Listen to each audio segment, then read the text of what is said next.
I've seen CHH, man, go from, and CHH, for you guys that are just watching, because I'm on like 6 other platforms and they may not know, it's Christian hip hop. Right.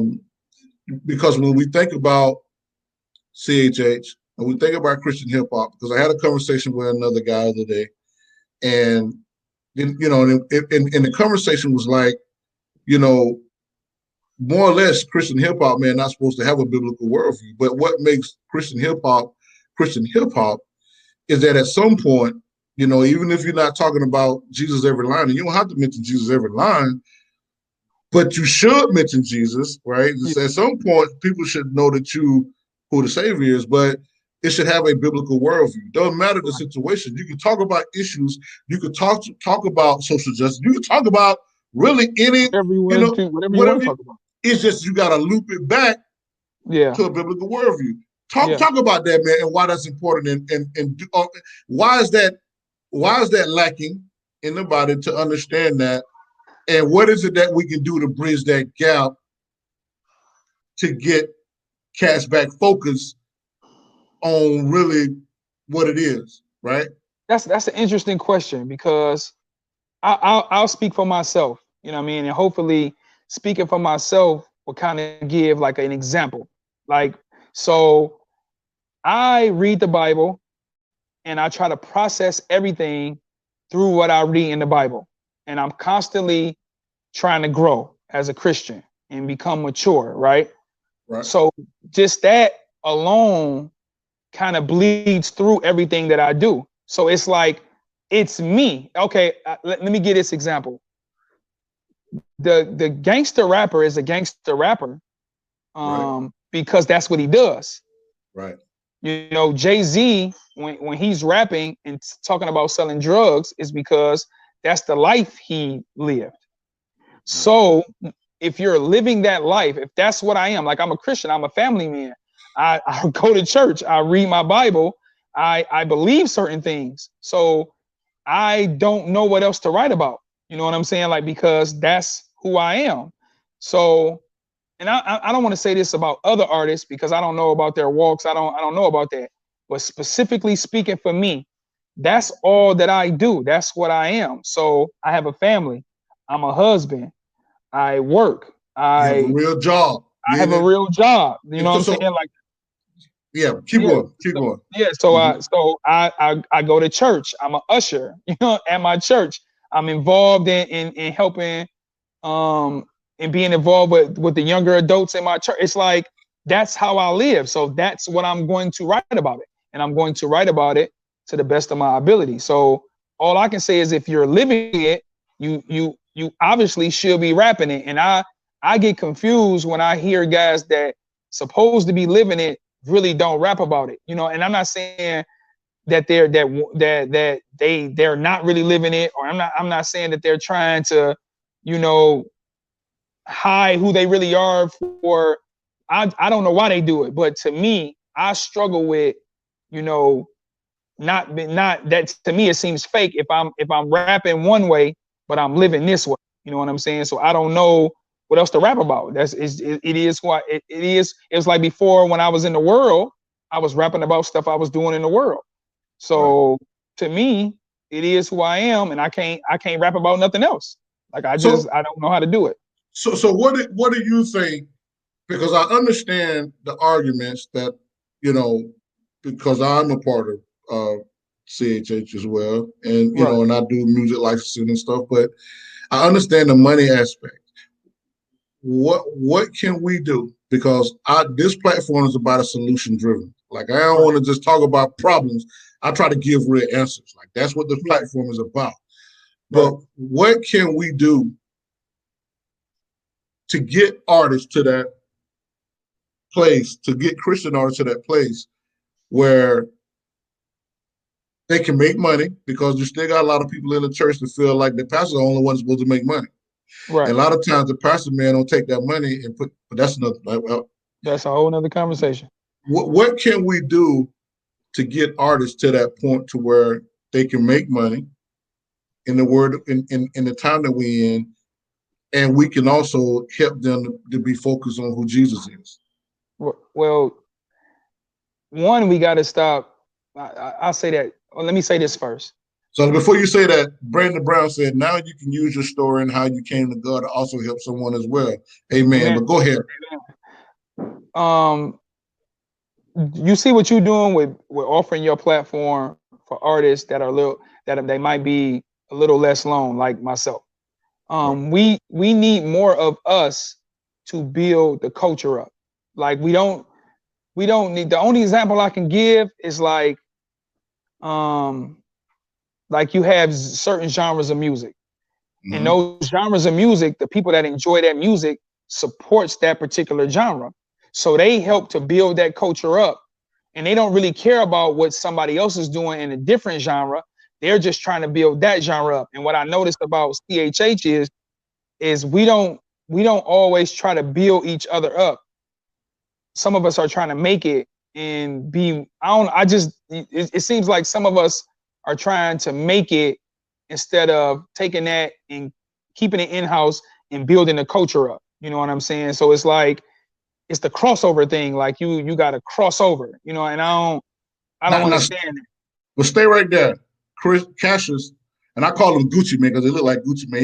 Him and Gucci got the same mannerisms. We just older than Gucci, so he was Gucci first. But we work together, man. But right. He just said, Christian rap is a great niche. I want to come back to that word. Christian rap is a great word. Christian rap is a great niche. That's with important. Tons of upside for all the right reasons. But I want to talk about niche. What's up, LaRue? Glad to have you, LaRue. Niche. Let's talk about the niche. Why is niche so important? Why is such a big word? And how can we capitalize it and understand what niche is? That's what I'm getting at. Like a niche. And you know what I'm saying? So it's different kind of niches. It's macro niches, it's micro niches, right? So we talk about branding and marketing. We should be branding and marketing and providing for our specific Christian rap niche. That's what we should be doing. And we should, everything, all the resources, all the talent should be focused on building up that particular niche. And what's happening is we think that niche doesn't have potential, so we try to jump into other niches. That's the problem. Instead of maximizing the talent, the resources, and sharing it in one particular niche, is everybody out for themselves. And I think that's one of the main problems with the whole CHH thing. That's the main problem I see with it. We're not trying to build this niche up, you know. And people will argue with me with that. They'll say, yes, we are, and CHH ain't dead, and you know what I'm saying. You'll have a lot of that going on, but the way I see it, and this is my opinion, we're not trying to build this genre up. What we're doing is everybody is trying to be the king of the genre, or the top, to be at the top of the genre, instead of all of us building the genre up. And that's the way I see it. So you said a lot in that. Now I want to go back niche. Mm-hmm. I want to deal with something you said. You said that a lot of the artists and producers, they leave the Christian or the CHH niche, right, to go take part in other niches, right, and they leave this niche barren, right. When you talk about we have resources now, I know that their churches have money, right, you know, and there's a lot of people that take part in CHH have money because they have jobs, they have disposable income, right? Mm-hmm. And building the culture up is very important to the niche. Right. We have to build, and how can we, because the one thing that you and I talked about, along with a lot of other cats, man, is out, because we do music music is part of what we do. We ain't gonna never stop doing it. Right. But everybody's seeing the flock to the Lecrae's, the Andy Minios, the Flames, you know, and there's nothing wrong with, because all those cats are dope. They cool cats, right? Yeah. But we have to learn how, and that's what this platform is about. We have to learn how to work with each other, right? Like a cat like me, I'm gonna do what I'm gonna do, and I get my royalties, and I'm doing stuff, Right. but I'm not nowhere where I want to be, Right. because for myself, I'm trying to leverage 70,000 works. Before I die, I want to have 70,000 works in BMI Yeah. that pay a stream of income to Yeah. my family. Yeah. And I want to work with as many artists as I possibly can, as long as they're dope. Yeah. So what can we do to foster a great work environment with each other? How can we kill the selfishness? Because the whole thing is, we only got a few people that's on a big platform that's getting real money. Yeah. Demetrius said, if everyone was unique to themselves and who God created them to be, there would be many niches and subgenres in CHH. Correct. How can we foster a good environment to get us to work together? Do we have to? Can we agree on the essentials? Yeah. Right? Do we have Yeah. to be friends? And I got to come to your house, hang out with your family, No. for us to get on a record together? No. No. Do I have to be a part of your crew No. to be on your team, but we got to get money 4 or 5 ways? Because for me, if me and you can get on one record, and depending on how we vibe on that record, it'll determine whether or not we do another record. Yeah. Yeah. And maybe we can use that record to get to know each other, to see, talk about that, man.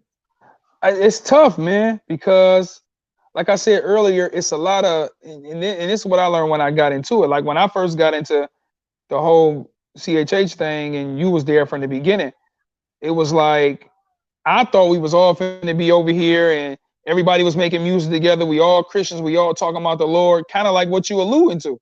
And I thought but then I noticed that, hey, it's a lot of egos in this. So a lot of it is the rap in and of itself, because it's so talent driven, it's competitive.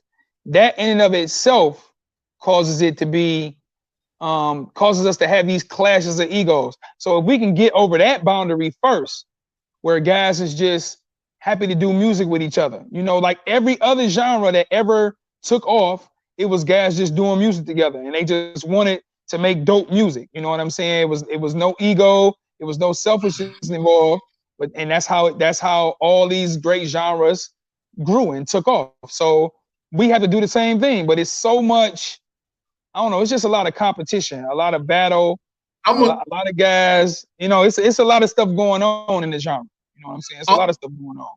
I'm gonna say that I'm on another guy's team. This guy has 6 Emmys, and he and I broke bread, and he's worked with a whole lot of famous people. Right. And he went through, man, we had a conversation, we was on a post, and he went through, checked out my music, opened the door for me to do music licensing. And I'd never been to his house, right? Right. We've been building a relationship over the years. When I text him, he answers back, right? He asks how I'm doing, my family, vice versa. Well-to-do, 6 Emmys, right? And he has a whole bunch of producers, but he didn't put me through a crazy, stupid audition to say, "Hey, man, I want to work with you." And a lot of the way that I think, I kind of get it from him, in a sense of, man, because he's such a cool dude, very talented, very well connected, but it's not about. We don't have to be best of friends. Now, over time, we develop a relationship. Right.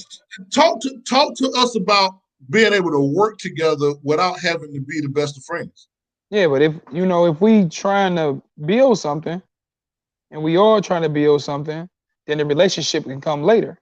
You know what I'm saying? Like when I started working with Tori or Spain or Gay, it was these was my guys, and we've grown over the years.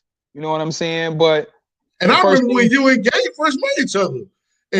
Like me and Gabe had just met each other, so it was about the cause. We was united over that, and we grew as the years went on. So even musically, you know what I'm saying, we've just grown as the years go on. So Tori, the first thing, one of the first things you or Tori did was send me a beat. We didn't know each other yet. We really wasn't rocking with each other yet, not like that. And over the years, as we began to work and began to know each other, the relationships grew over the years. So it's a lot of that going on too. Like, it's just it's just a weird situation going on in the genre. Like, you can hear talented guys, it's just, to me, from my perspective, being an artist is just a lot of competition, and a lot of guys we not willing to work with one another. And that's how I look at it. That's what I see, just the unwillingness to work with one another.